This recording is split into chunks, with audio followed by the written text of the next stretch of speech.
കൊച്ചുകുട്ടികൾക്ക് കൂടുതൽ സുരക്ഷിതവും ആധുനിക സൗകര്യങ്ങളോടും കൂടിയ രാജാക്കാട് ഗ്രാമപഞ്ചായത്തിലെ കനകക്കുന്ന് 22-ാം നമ്പർ കനകക്കുന്ന് അംഗൻവാടി ഇനി പ്രവർത്തിക്കും. പുതിയ അംഗൻവാടി കെട്ടിടത്തിന്റെ ഉദ്ഘാടനം ജനപ്രതിനിധികളുടെയും നാട്ടുകാരുടെയും സാന്നിധ്യത്തിൽ ഗ്രാമപഞ്ചായത്ത് പ്രസിഡന്റ് കിങ്ങിണി രാജേന്ദ്രൻ നിർവഹിച്ചു. രാജാക്കാട് ഗ്രാമപഞ്ചായത്തിലെ 22-ാം നമ്പർ കനകക്കുന്ന് അംഗൻവാടി ആധുനിക സൗകര്യങ്ങളോടുകൂടിയ അംഗൻവാടി കെട്ടിടത്തിന്റെ ഉദ്ഘാടനം ഗ്രാമപഞ്ചായത്ത് പ്രസിഡന്റ് കിങ്ങിണി രാജേന്ദ്രൻ നിർവഹിച്ചു. കുട്ടികളുടെ സുരക്ഷിതമായ വളർച്ചയും മികച്ച പ്രീ സ്കൂൾ പഠനാന്തരീക്ഷവും ഉറപ്പാക്കുക എന്ന ലക്ഷ്യത്തോടെയാണ് രാജാക്കാട് ഗ്രാമപഞ്ചായത്തിന്റെ നേതൃത്വത്തിൽ 22-ാം നമ്പർ കനകക്കുന്ന് അംഗൻവാടിക്ക് പുതിയ കെട്ടിടം നിർമ്മിച്ചത്.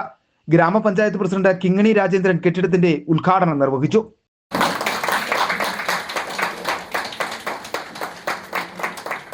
ഈ കുഞ്ഞുങ്ങളെ നമ്മൾ സംരക്ഷിക്കേണ്ടത് അവരുടെ വളർച്ചയും തളർച്ചയും തൊട്ടറിയുന്നത് ഈ അംഗൻവാടികളിൽ നിന്നാണ്. അംഗൻവാടി ടീച്ചർമാരും ഹെൽപ്പർമാരും ഇടപെട്ടാണ്.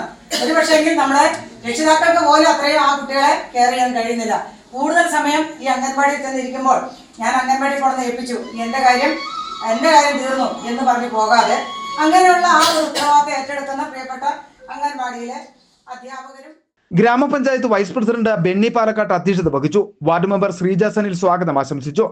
ചടങ്ങിൽ വികസനകാര്യ standing committee chairperson Mini Baby, ക്ഷേമകാര്യ standing committee chairperson Sujith T K, ആരോഗ്യ വിദ്യാഭ്യാസ standing committee chairperson Sandhya Baiju, block panchayat member Vipin C Augustine, CP Rajaram എന്നിവരും ഗ്രാമപഞ്ചായത്ത് അംഗങ്ങളായ ബാബു ജോസഫ്, CR രാജു, ആശ അജിമോൻ, ജോഷി കന്യാക്കുഴി, സുധീർ കോട്ടക്കുടി, ബിന്ദു ജീവൻകുമാർ, സാജു എബ്രഹാം, ഗീതാ പ്രസാദ് എന്നിവരും ആശംസകൾ നേർന്ന് സംസാരിച്ചു. City vision, Rajakkad.